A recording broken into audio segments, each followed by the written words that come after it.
Assalamualaikum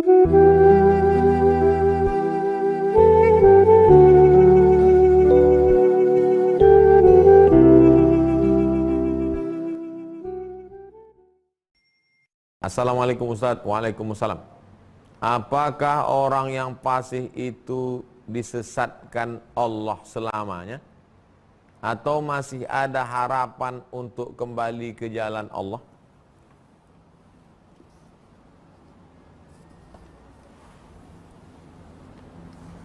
Apakah orang fasik itu disesatkan Allah untuk selamanya?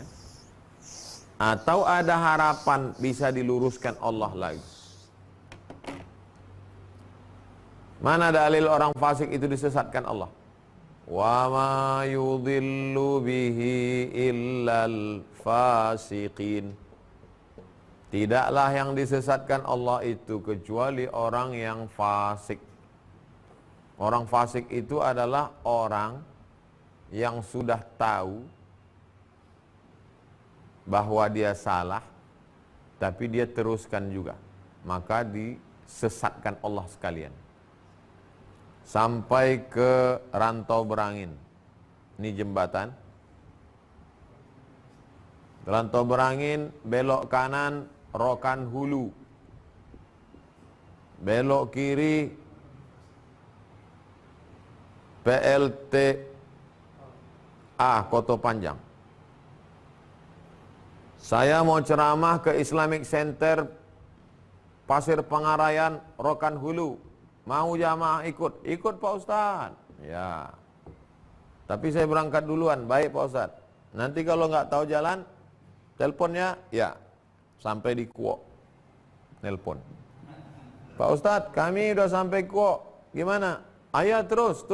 Ya terus. Udah lewat jembatan, nelpon. Ustaz, kami udah lewat jembatan. Ayah terus belok kanan. Belok kanan. Ya. Sudah 2 jam. Tak ada nelpon. Udah itu. Ustaz, kami udah mau mengarah ke Kelok 9.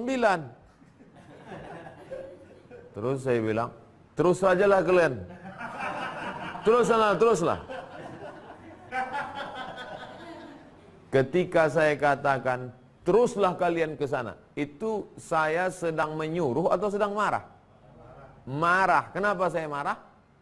Karena dari awal sudah saya kasih tahu, nanti belok kanan. Tiba-tiba mereka berubah niat sampai ke sini. Marah saya hukum mereka. Wa ma yudhillu bihi, disesatkan Allah karena sudah dikasih tahu dari awal tetap. Tapi apakah mereka dibiarkan begitu saja?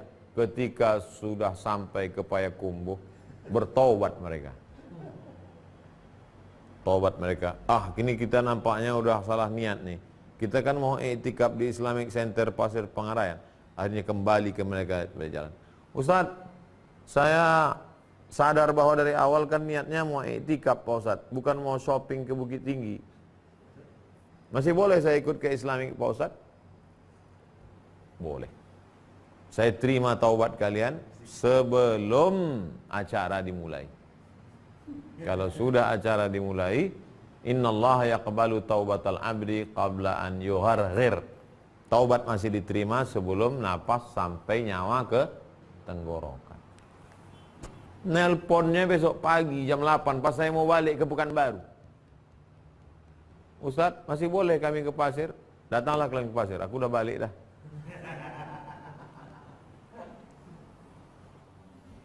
Begitu perumpamaan ilustrasinya.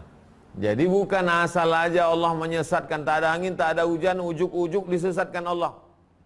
Ini ayat mesti dipahami dengan baik. Siapakah yang disesatkan Allah?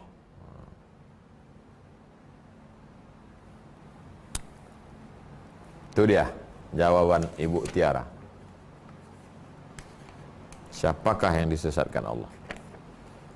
Ustadz, bolehkah kita beramal meniru ulama tanpa tahu dalilnya?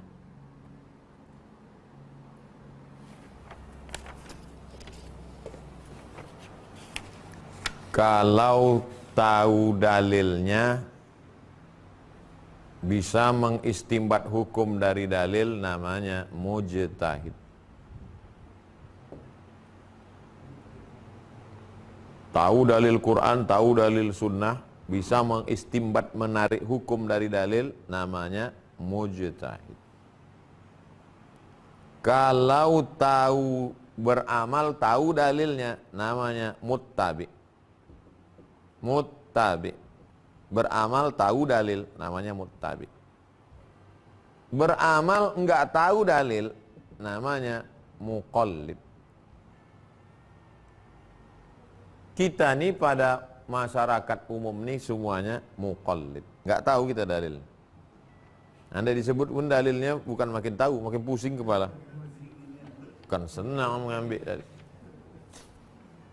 Kalau masalahnya detail, kita tak perlu tahu dalil. Ikut aja apa kata ulama. Tapi kalau yang sifatnya umum, kita tahu dalil. Kau salat? Iya. Kenapa kau salat? Aku enggak tahu, aku ikut aja ulama. Enggak, kalau salat, dalil salat, aqimus shalah. Kau kenapa bayar zakat? Wa atuz zakah. Tapi detailnya ulama. Jadi kalau ulama itu jelas ahlu sunnah wal jamaah, bukan ahlul bid'ah. Yang dimaksud dengan ahlul bid'ah itu Khawarij, Mu'tazilah, Qadariyah, Jabariyah, Hasyawiyah. Itu yang ahlul bid'ah, fitnah khalqil Quran. Bukan orang berkunut subuh itu ahlul bid'ah. Kalau orang berkunut subuh ahlul bid'ah, berkelailah Imam Hambali sama Imam Syafi'i. Dulu yang namanya ahlul bid'ah itu adalah kelompok-kelompok penyimpangan akidah. Qadariyah, Jabariyah, Mu'tazilah, fitnah khalqil Quran, Khawarij, itu yang ahlul bid'ah. Sekarang disebut ahlul bid'ah karena berbeda fikih, langsung nuduh ahli bid'ah. Apa ya? Ustaz, apa hukum memakai masker saat wukuf Arafah, saat masih merebaknya COVID-19? Dah jelas jamaah haji Indonesia tak bisa wukuf. Pak Pendi berpikir nanti kalaulah bisa wukuf di padang Arafah, lalu kemudian pakai masker. Apa hukum menutup wajah melekat? Dia kalau ada hukum darurat, ad-darurat tubihul mahzurat. Kaedah ad-darurat tubihul mahzurat. Yang darurat, emergensi, membolehkan yang terlarang. Kaedah kedua, wad-daruratu tuqaddaru biqadriha. Darurat itu ada kadarnya. Ada kadarnya. Kadarnya ya sekadar itu aja, sekadar tutup hidung. Nyampe tambah lagi pakai tutup kepala, masker berkelambu pula. Idza daqal amru ittasa. Idza daqal amru ittasa. Kalau suatu masalah itu sempit, maka menjadi lapang. Sempit ini karena penyakit ini, maka fatwa menjadi lapang. Tapi tetap ikut saran ulama. Jangan mentang itu lalu berijtihad sendiri. Darul mafasid, menolak mudarat, muqaddam ala jalbil masalih. Lebih utama daripada mengambil manfaat. Nah, maka orang menutup hidung. Ustadz, apa hukumnya kurban dalam bentuk arisan? Kurban arisan.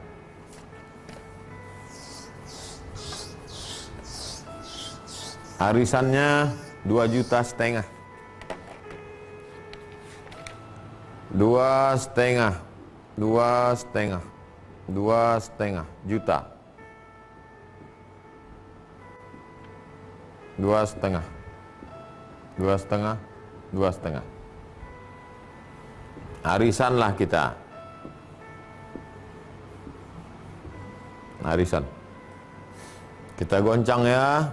Siapa yang keluar namanya, dia yang kurban tahun ini.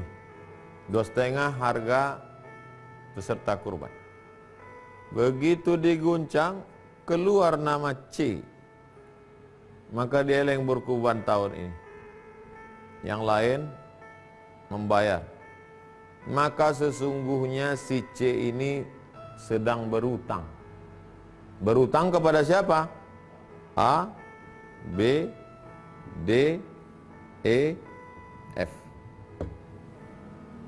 Pertanyaannya, bolehkah kurban ngutang? Dah jelas bahwa pertama akad dia adalah akad hutang. Ridho semua peserta ini. Ridho. Akan dibayar. Selama berapa tahun ini? Setahun, 2 tahun, 3 tahun, 4 tahun, 5 tahun, 6 tahun. Kalau mati di antara berenam ini, ahli warisnya yang nerima. Namanya arisan. Akadnya hutang ridho, sah. Muncul pertanyaan nomor 2. Apa hukum kurban berutang? Hutang terbagi 2. A. Yurja ada uhu. Ada yang bisa diharapkan membayarnya. B. Tak ada yang diharapkan membayarnya. Jadi kita tanya si C nih. C, ya. Kau kan berutang sama kami ini. Ya. Apa yang kau harapkan membayarnya? Insya Allah tahun depan rumah sewa saya itu akan dapat uang 2,5 juta. Itulah yang kuharapkan membayarnya. Sah. Kalau ada yang diharapkan membayarnya, sah. Tapi kalau pas di C ditanya, C, iya, ini kan kami ngasih duit ke kau tahun ini, kau kan utang nih ya. Terus kau bayarnya gimana? Kuserahkan kepada Allah Subhanahu wa taala. Tidak bisa. Jadi Pak Suponi atau Bu Suponi, kalau lulus 2 ini, akadnya akad hutang, dan hutangnya termasuk hutang jenis pertama yang ada diharapkan membayarnya, maka arisan kurbannya itu hukumnya mubah, boleh, hanya teknisnya saja. Tapi kalau tidak seperti ini, maka tak bisa diterima. Transaksi, akadnya itu tak jelas. Ustadz, apa hukum mandi janabat menggunakan air hangat? Karena di tempat kami di bulan-bulan tertentu dinginnya sampai 7 derajat. Bapak Van Askar, kami di Mesir, di Maroko, waktu kuliah, itu di kamar mandi itu memang ada sakhana. Sakhana, pemanas air. Sakhana. Selama bulan dari mulai September, Oktober, November, Desember, Januari, itu memang mesti pakai sakhonah, Pak. Kalau tak pakai sakhonah, mana sanggup cebok pakai air freezer?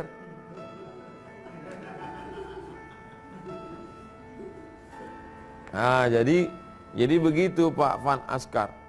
Jadi mandi pakai air hangat, kemudian cebok pakai air hangat, wudhu pun pakai air hangat. Karena tak sanggup, dingin menggigil. Jadi hukum mandi pakai air hangat, wudhu pakai air hangat, cebok air hangat, sah. Tapi jangan terlalu hangat, jadi telur rebus nanti. Tapi katanya Pak Ustadz tak boleh wudhu pakai air musyammas. Beda itu Pak. Yang tak boleh itu pakai air musyammas. Musyammas itu bukan air hangat terjemahnya. Air yang terjemur syams, panas karena dijemur matahari. Panas karena terjemur matahari. Kenapa dilarang? Kalau dipakaikan dapat menyebabkan penyakit supak. Maaf cakap bebelang. Dapat menyebabkan, bahkan ada macam-macam penelitian dokter. Itulah maka dilarang. Adapun dipanaskannya pakai, kalau sakhonah itu begitu kita buka keran, otomatis dia hidup, nyapinya menyala. pakai api itu, bukan pakai matahari. Nah, oleh sebab itu hukumnya mubah. Wuduknya, mandi wajibnya sah. Begitulah Islam memudahkan. Tapi kalau di Maroko, di masjid-masjid yang tak ada sakhanah pemanas air, itu di tiap tiang-tiang itu ada batu bulat macam batu gilingan. Saya sampai di sana musim dingin. Begitu saya tengok setiap masjid ada batu. Rupanya orang ini tidak berwudu, tapi tayamum. Sampai masuk masjid,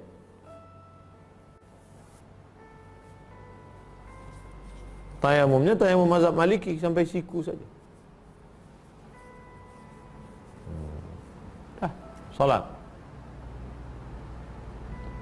Tak ada tuh di Indonesia, tak ada. Di Sudan pun tak ada. Sudan saya pernah musim dingin Desember kemarin, tak ada. Di Mesir pun tak ada, hanya di Maroko saja. Mereka musim dingin tayamum.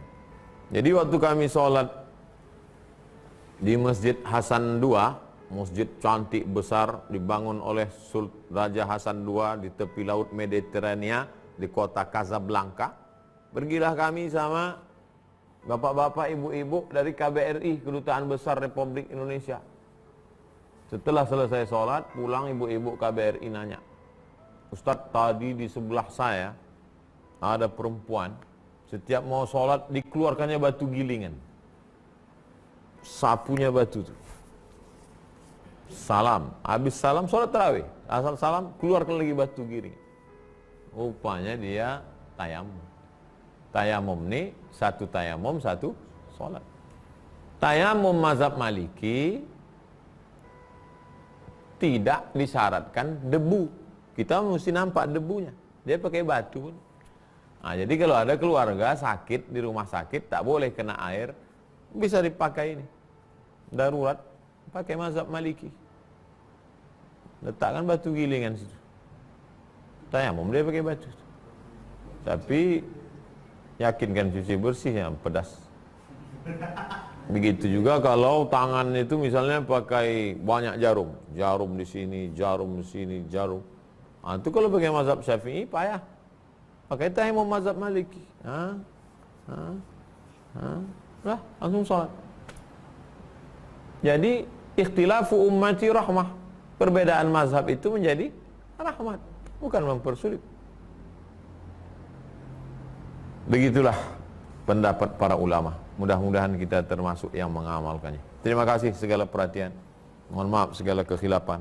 Assalamualaikum warahmatullahi wabarakatuh.